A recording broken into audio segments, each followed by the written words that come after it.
Hello friends आज की video के अंदर हम सीडीपी का जो टॉपिक शुरू किया था दोस्तों हमने विकास के आयाम।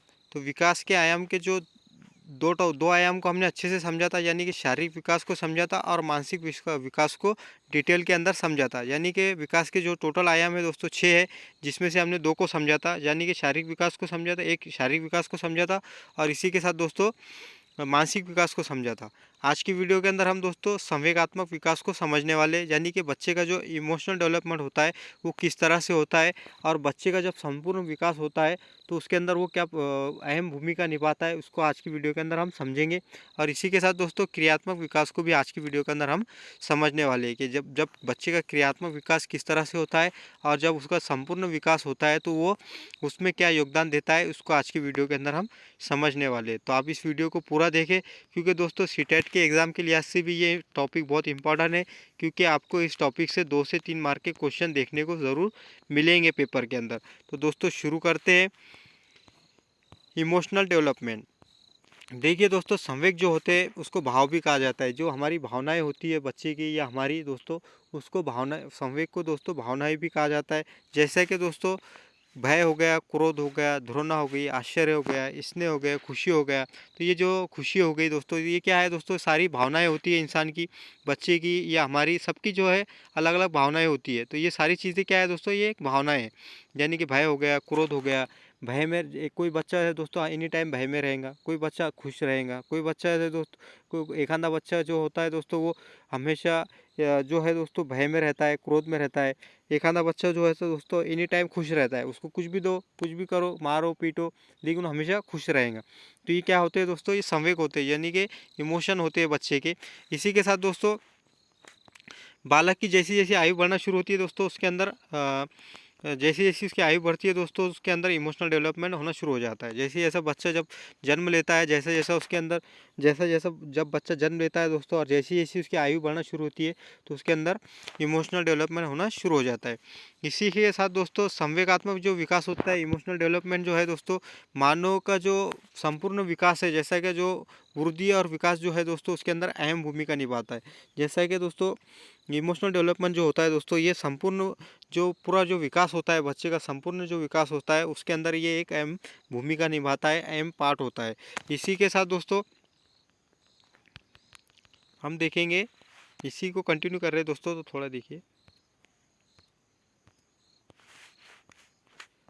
बालक का संवेगात्मक व्यवहार उसकी शारीरिक वृद्धि और विकास को ही नहीं बल्कि बौद्धिक, सामाजिक और नैतिक विकास को भी प्रभावित करता है। जो जब बच्चे का जो विकास होता है दोस्तों, वो संवेगात्मक यानी कि इमोशनल डेवलपमेंट जो होता है बच्चे का दोस्तों, वो उसके सिर्फ शारीरिक विकास को ही प्रभावित नहीं करता या उसकी वृद्धि को ही प्रभावित नहीं करता, बल्कि उसके बौद्धिक विकास को भी प्रभावित करता है, सामाजिक विकास को भी प्रभावित करता है और नैतिक विकास जो बच्चे का होता है दोस्तों उसको भी वो प्रभावित करता है।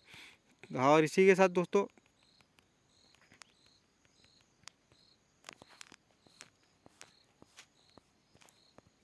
बालक के संतुलित विकास में, उसके जो बच्चे का संतुलित विकास होता है, यानी कि संपूर्ण जब विकास होता है उसमें जो है दोस्तों संवेगात्मक विकास की अहम भूमिका होती है। जैसा कि दोस्तों जब बच्चे का संतुलित विकास होता है, एक कंटिन्यूसली जब उसका विकास चलते रहता है अच्छी तरीके से, उसके अंदर उसके संवेगात्मक विकास की भी अहम भूमिका होती है।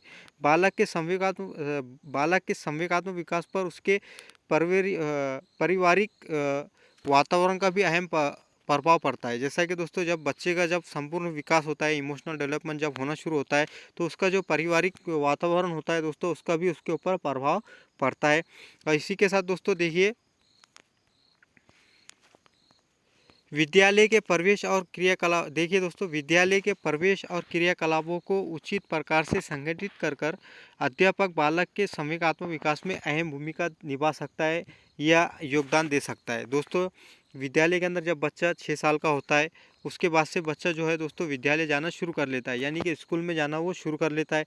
और जब बच्चे का कभी दोस्तों टीचर को संवेगात्मक यानी कि इमोशनल डेवलपमेंट कराना है, तो वो क्या कराएगा, बच्चे से क्रियाकलाप कराएगा, कुछ कार्य कराएगा कि जिसके वजह से उसके अंदर अपनी जो फीलिंग है, भावनाएं उसके अंदर उत्पन्न हो, बढ़ना शुरू हो जाए, उसके अंदर भावनाएं पैदा हो जाए।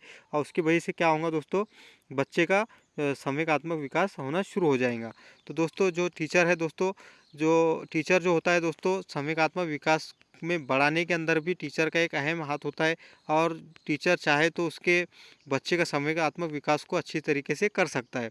इसी के साथ दोस्तों हम आज देखेंगे, इसके बाद देखेंगे हम क्रियात्मक विकास, यानी कि दोस्तों मोटर डेवलपमेंट को भी हम आज की वीडियो के अंदर देख लेंगे, समझ लेंगे। देखिए दोस्तों, क्रियात्मक विकास किसे कहते हैं। देखिए दोस्तों क्रियात्मक विकास से तात्पर्य कार्य करने की क्षमता या क्रिया करने की क्षमता, शक्ति, योग्यता से। जैसा कि दोस्तों क्रियात्मक विकास किसे कहते हैं, जब बच्चा कोई चीज़ को अच्छे से, जैसे कि उसकी कार्य करने की क्षमता होती है, योग्यता होती है, तो उसको क्या कहा जाता है, क्रियात्मक विकास कहा जाता है। यानी कि जैसे कि चलना, बैठना, खेलना, दौड़ना, या कोई काम को करना, या ऐसा काम करना जिसके लिए उसको ताकत का इस्तेमाल करना पड़े या फोर्स का इस्तेमाल करना पड़े, तो उसको क्या कहा जाता है दोस्तों, क्रियात्मक विकास कहा जाता है, यानी क्रियात्मकता उसे कहा जाता है। इसी के साथ दोस्तों एक नवजात शिशु जो होता है दोस्तों, जब बच्चा जन्म लेता है तो ऐसे कार्य करने के लिए वो असक्षम होता है, यानी कि वो चलने में असक्षम होता है, बैठने में असक्षम होता है, खेलने के लिए असक्षम होता है। वो बच्चा जो है दोस्तों खेल नहीं सकता, बैठ नहीं सकता। लेकिन जैसा जैसा उसकी शारीरिक वृद्धि होना शुरू हो जाती है, उसकी आयु बढ़ती है, शारीरिक वृद्धि होना शुरू हो जाती है, उसके शारीरिक विकास होने लगता है, तो ऐसी चीज़ें भी वो करना शुरू कर लेता है। यानी कि उसके अंदर चलना भी शुरू कर लेता है, बैठना भी शुरू कर लेता है, वो अच्छे खेलना भी, अब दोस्तों के साथ खेलना भी शुरू कर लेता है। तो ये कब होता है दोस्तों, जब उसका क्रियात्मक विकास होना शुरू होता है, तो उसके साथ ये चीज़ें होना शुरू हो जाती है। इसी के साथ दोस्तों देखिए दोस्तों, क्रियात्मक विकास के कारण क्या होता है दोस्तों, बच्चे का आत्मविश्वास बढ़ता है। जैसा जैसा बच्चे के अंदर दोस्तों शारीरिक क्रियाएं बच्चा करना शुरू कर लेता है दोस्तों, तो उसके अंदर क्या होना शुरू हो जाता है, आत्मविश्वास पैदा हो जाता है, यानी कि सेल्फ कॉन्फिडेंस उसके अंदर आना शुरू हो जाता है। इसी के साथ दोस्तों पर्याप्त मात्रा में कभी बच्चे का क्रियात्मक विकास ना किया जाए, यानी कि बच्चे का कभी क्रियात्मक विकास के अंदर कुछ बाधा आ जाती है, या उसका क्रियात्मक विकास सही तरीके से नहीं होता है, कभी उसमें अभाव रह जाता है या अधूरा रह जाता है, तो वो दूसरा जो विकास होने वाला होता है, जैसा कि उसका दोस्तों शारीरिक विकास होने वाला है, शारीरिक विकास को भी प्रभावित करेगा, उसके मानसिक विकास को भी प्रभावित करेगा।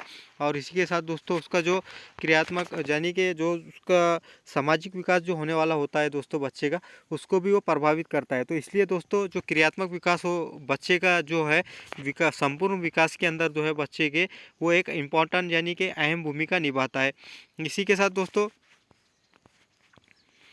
क्रियात्मक विकास के स्वरूप का जो है दोस्तों, जैसा कि क्रियात्मक विकास का जो स्वरूप होता है, उसकी प्रक्रिया का जो ज्ञान होना है शिक्षक के लिए आवश्यक होता है। जैसा कि दोस्तों क्रियात्मक विकास का जो है एक टीचर के लिए ज्ञान होना बहुत ज़रूरी है, कि बच्चे का क्रियात्मक विकास किस तरह से कराना है, कि बच्चे का क्रियात्मक विकास किस तरह से होता है, इसका जो ज्ञान है दोस्तों शिक्षक के लिए होना बहुत ज़रूरी है। क्योंकि इसी ज्ञान के आधार पर टीचर क्या करेंगे दोस्तों, जो दूसरे जो कौशल है उनको वो सिखाएंगा, उनको वो उसका जो दूसरे जो कौशल होते हैं दोस्तों, उसको सिखाने में वो सहायता करते हैं। जैसा कि दोस्तों बच्चे को कभी टीचर को पता चल जाए कि बच्चा क्रियात्मक विकास, यानी कि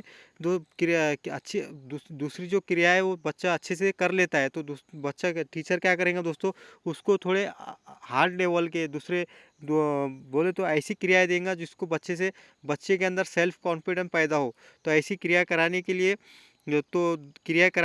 टीचर को भी दोस्तों क्रियात्मक विकास का अभाव, यानी क्रियात्मक विकास का ज्ञान होना टीचर के लिए भी ज़रूरी होता है। इसी के साथ दोस्तों जिन बालकों में क्रियात्मक विकास नहीं होता है दोस्तों, तो जिन बालकों का जो है दोस्तों क्रियात्मक विकास सामान्य से कम होता है, यानी कि क्रियात्मक विकास सही तरीके से नहीं होता है, तो ऐसे बच्चों का विकास जो है दोस्तों ऐसे बच्चे हैं दोस्तों समायोजन नहीं कर पाते, और उनको विशेष कार्य कराने की आवश्यकता होती है। जैसे कि दोस्तों जिन बच्चों का क्रियात्मक विकास कभी कम होता है, तो ऐसे बच्चों को क्या करना पड़ेगा दोस्तों, समायोजन कराना पड़ेगा, दूसरे ऐसे कार्य कराना पड़ेगा जिससे उनका क्रियात्मक विकास हो सके। तो दोस्तों आज की वीडियो के अंदर हमने क्रियात्मक विकास और इमोशनल डेवलपमेंट को अच्छे से समझा। तो दोस्तों कभी आपको ये वीडियो पसंद आया होगा जैसे आपको ये वीडियो कभी आपको ये चीज़ पसंद आई होंगी कि हमने अच्छे से समझाया आपको, तो आप इस वीडियो को लाइक करें, शेयर करें और चैनल को ज़रूर सब्सक्राइब करें ताकि हमारे वीडियो आपको मिलते रहे। तो आज की वीडियो के अंदर दोस्तों हमने इमोशनल डेवलपमेंट को समझा और मोटर डेवलपमेंट को समझा। आने वाली वीडियो के अंदर हम दोस्तों भाषाई विकास को समझेंगे और सामाजिक विकास को समझेंगे। तो दोस्तों मिलते हैं नेक्स्ट वीडियो में मिलते हैं दोस्तों, ताकि भाषाई विकास को और सामाजिक विकास को अच्छे से हम समझ सकें। ठीक है दोस्तों, चैनल को ज़रूर सब्सक्राइब कर लें।